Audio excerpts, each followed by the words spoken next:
मिलवाने वाले हैं जो इन्होंने लगवाया है सोलर प्लांट को, हमारे कुलदीप सर हैं।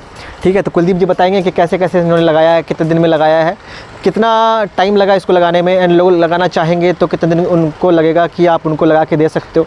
एंड मोस्ट इम्पोर्टेंट चीज़ कि ये जो स्ट्रक्चर है क्या अपने अकॉर्डिंग लोग जो है कस्टमाइज़ करा सकते हैं, या कस्टमाइज़ कराने के बाद क्या बजट आगे भागता है, कितना क्या रहेगा।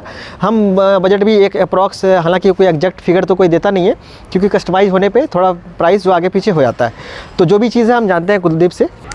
हेलो फ्रेंड्स, मेरा नाम है कुलदीप मानव और मैं हूँ एवाइस इंडिया सोलर से, और मीट सर सौरभ सर, और ये हैं सोलर एकेडमी से।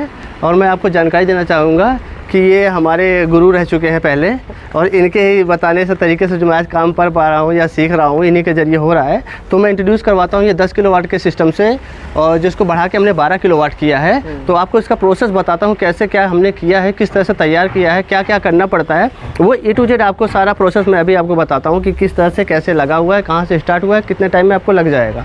और इस सारी जानकारी के लिए आपको लेके आते हैं। सबसे पहले मैं स्टार्ट करता हूँ इन्वर्टर के पास से, आपको दिखा देता हूँ मैं।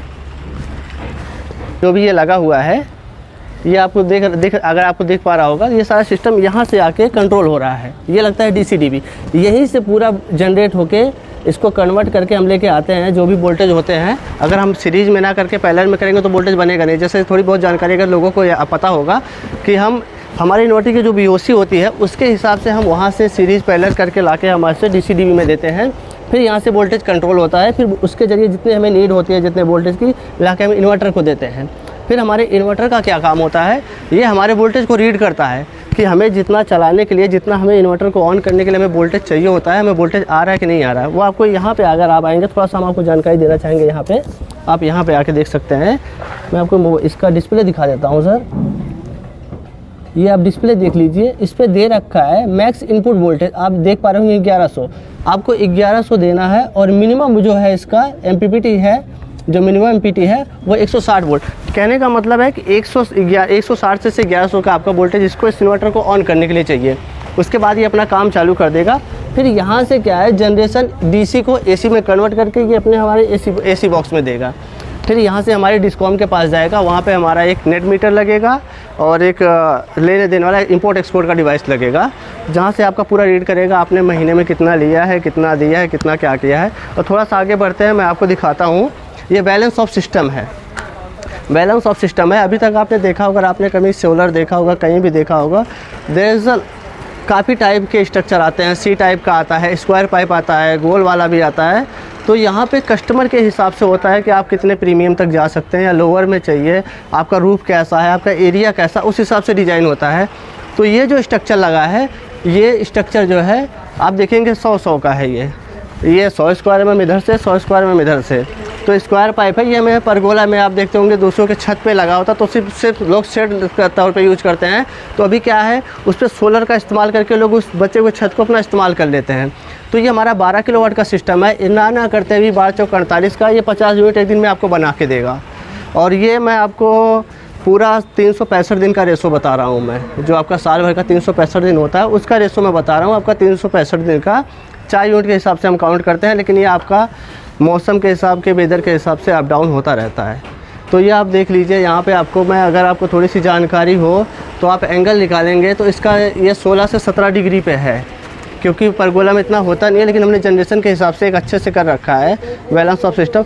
हम जब स्ट्रक्चर लगाते हैं ना सर, सबसे पहले आप देखेंगे ये परगोला है, इसमें C चैनल टाइप का कुछ नहीं होता। अगर आपको नॉर्मल देखना हो तो आप नॉर्मल कहीं भी देख सकते हैं, मिल जाएगा आपको।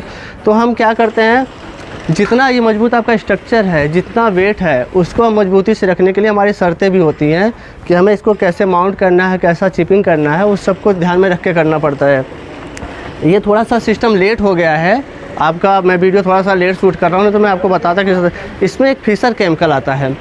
जैसे भी हम होल मारते हैं इसमें ड्रिल में, तो होता क्या है, काफ़ी लोग जो लापरवाही से काम करते हैं या कम कॉस्ट में काम करते हैं, जिनको थोड़ा कम नॉलेज होता है, तो वैसे ही मार देते हैं। तो बाद में आप देखेंगे कुछ टाइम के बाद सीलन आने लगता है। तो हम उसको अवॉइड करने के लिए, उससे बचने के लिए हम लोग फिशर केमिकल डालते हैं।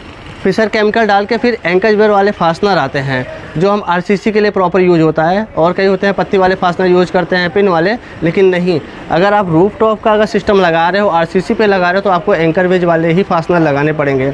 कोशिश ये रहती है कि सब कुछ एसएस का लगे ताकि कभी मॉइस्चर ना आए, जंग ना आए। तो ये एंकर बेज वाले फास्टनर यहाँ पे लग के इसको हमने खड़ा किया हुआ है। अगर देखेंगे किसी तरह से भी कोई प्ले नहीं होगा। और ये मॉड्यूल के बारे में आपको अगर जानकारी थी, ये 635 वाट का मॉड्यूल है और 54 वोल्ट का इसका VOC है। और इस सबको जोड़ के हमने यहाँ पे जो आपको बता दिया, बाकी सारी जानकारी दे दी हमने, कैसा चल रहा है कैसा नहीं। अब इसको आ जाते हैं हम, इसको प्रोसेस हमें कितना टाइम लगा है लगाने में। अगर हमें बिल ऑफ मटेरियल एक बार में सारा मिल जाता तो मुश्किल से ये प्रोजेक्ट हम 3 दिन के अंदर इंस्टॉल करके दे देते हैं। कुछ चीज़ें ये होता है कि हम बिना उसके सिविल के नहीं कर सकते हैं। जब सिविल बिल हो जाता है तब वो हम पूरा करके मैक्सिमम आपका 3 से 4 दिन में हम सिस्टम में तैयार कर देते हैं। और अगर प्रोजेक्ट के कॉस्ट की बात की जाए तो 10 किलोवाट का नॉर्मल स्ट्रक्चर में आपको कम से कम 5.5 लाख या 5.25 इतने में लग जाता है। लेकिन अगर आप कस्टमाइज करवाते हैं, स्क्वायर पाइप में आते हैं, 60-60 आते हैं या 100-100 के आते हैं, परगोला टाइप का स्ट्रक्चर लेंगे तो आपका थोड़ा बहुत 15 से 20% कॉस्ट बढ़ जाता है। लेकिन ये है उससे आपकी मजबूती भी हो जाती है और देखने में लुक भी अच्छा लगता है, सुंदर भी लगता है। लोग वैसे परगोला इस हिसाब से यूज करते हैं कि ऊपर बैठने के लिए इस्तेमाल करने के लिए, तो टेरेस बहुत अच्छे से इसमें इस्तेमाल होता है। मेन मोटो यही होता है परगोला लगाने का। और मैं और भी जानकारी अगर चाहिए तो फिर आगे आपको दिखा सकते हैं। यहाँ पे देखेंगे आप परगोला, इसको हमने डेकोरेट कर रखा है, ये हैंगिंग लाइट लगा रखी है और ये रात में इसका नाइट व्यू बहुत अच्छा होता है। अगर हम रात का शूट करें तो बहुत अच्छा आएगा। इसका बाद में हम दिखा देंगे आपको। फिर वहाँ से हमने इसको मेन से दिया है 220 वोल्ट। ये से यहाँ से जाके स्विच लगा हुआ है, वहाँ से इससे ऑन करते ही कभी भी अगर करेंगे तो ये आराम से लाइटिंग हो जाएगा। ठीक, थैंक यू।